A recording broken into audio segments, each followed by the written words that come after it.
Selamat siang Bapak. Kami kelompok 4 ingin menjelaskan tentang tugas kami, yaitu tentang tipe data boolean dalam gunting batu kertas. ya. Dengan saya di sini Ajma. Cecilia Fania. Pertama-tama saya akan menjelaskan apa itu tipe data boolean. Tipe data boolean adalah tipe data fundamental yang hanya memiliki dua nilai, yaitu true dan false. True sering diwakili oleh angka 1 dan false sering diwakili oleh angka 0. Tipe data boolean sering digunakan untuk evaluasi kondisi dan pengambilan keputusan seperti menentukan suatu angka, apakah angka itu ganjil atau genap. Lalu hasil evaluasi akan disimpan sebagai tipe data boolean dan digunakan untuk struktur kontrol seperti if.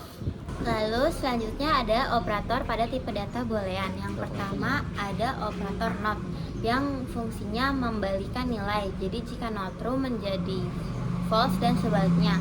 Lalu ada operator and yang akan bernilai true jika kedua kondisi bernilai true, operator or yang akan bernilai true jika salah satu kondisi bernilai true, dan operator SOR yang akan menghasilkan nilai true jika hanya satu kondisi yang bernilai true. Lalu ada dalam tipe data boolean dalam mesin pencarian. Jadi tipe data boolean sangat digunakan untuk metode pencarian dengan operator and yang akan mencari semua kata kunci, operator or yang akan mencari semua kata kunci, dan operator tambahan seperti tanda tambah yang digunakan untuk memprioritaskan kata kunci, operator tanda minus yang digunakan untuk mengecualikan kata kunci, dan tanda kutip yang digunakan untuk mencari frasa spesifik. Oke, untuk yang kedua studi kasusnya. Jadi game batu gunting ini contoh game yang simple untuk memanfaatkan tipe data boolean. Selanjutnya saya akan menjelaskan penerapan tipe data boolean dalam game gunting batu kertas. Yang pertama, menentukan siapa yang menang. Di game ini kita pakai fungsi untuk mengecek apakah pemain menang melawan komputer. Caranya membandingkan pilihan pemain dengan pilihan sendiri. Seperti jika pemain memilih batu dan komputer memilih gunting, maka pemain menang, berarti true. Jika pemain memilih kertas dan komputer memilih batu, berarti pemain menang, berarti true lagi. Dan jika tidak, berarti false.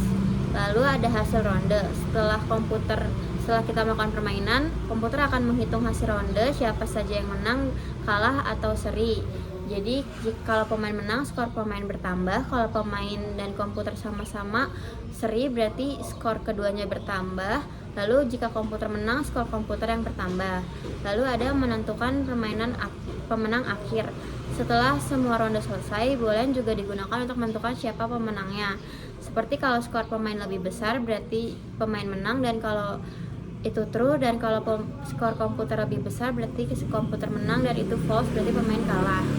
Lalu ada validasi input pemain. Terakhir, boolean juga digunakan buat mengecek apakah input pemain itu valid atau tidak.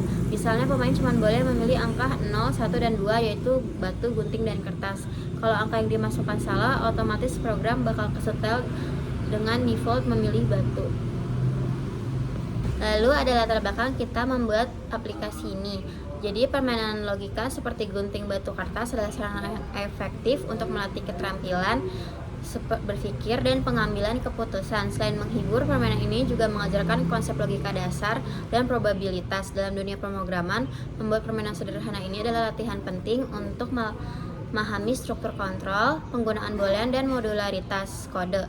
Bahasa C yang sederhana dan fleksibel sering digunakan untuk implementasi program semacam ini, membantu pengembang mengasah keterampilan sekaligus menciptakan alat hiburan. Dan ada keuntungannya, salah satunya kecepatan. Jadi hasil setiap yang telah kita mainkan itu dihitung otomatis tanpa melalui penghitungan manual. Selanjutnya saya akan menjelaskan algoritma dari program yang gunting batu kertas. Yang pertama itu ada menu utama yang akan memberikan opsi 1 dan 2. Jika memilih 1 akan masuk permainan dan memilih 2 akan keluar. Dan lalu dilanjutkan dengan memilih 1 akan menjalankan 3 ronde, dan kita akan diminta memasukkan pilihan kita antara batu, gunting, dan kertas menggunakan angka 0, 1, atau 2. Lalu setelah menjalankan 3 ronde akan menghasilkan tampilan hasil dari 3 ronde kita antara menang, seri, dan kalah. Dan lalu akan ada muncul pertanyaan apakah akan bermain lagi atau keluar. Lalu untuk langkah-langkahnya, yang pertama ada inisialisasi permainan. mengatur skor menggunakan S Time, lalu akan menjalankan 3 permainan, lalu akan menampilkan hasil, dan yang terakhir akan menanyakan apakah Anda ingin mengulang game atau keluar. Terima kasih. Oke, jadi setelah semua yang telah kita sampaikan, maksudnya, kesimpulannya, jadi game batu gunting ini sukses kami implementasikan dengan bahasa C, ya enggak? Betul. Dan juga dengan fungsi penentuan pemenang otomatis dan fungsi untuk pengembangan yang mudah. Baik, sekian yang dapat kami sampaikan tentang penggunaan tipe data boolean pada game yang telah kami buat. Mohon maaf jika ada kesalahan kata atau yang tidak jelas yang telah kami sampaikan. Sampai jumpa. Assalamualaikum.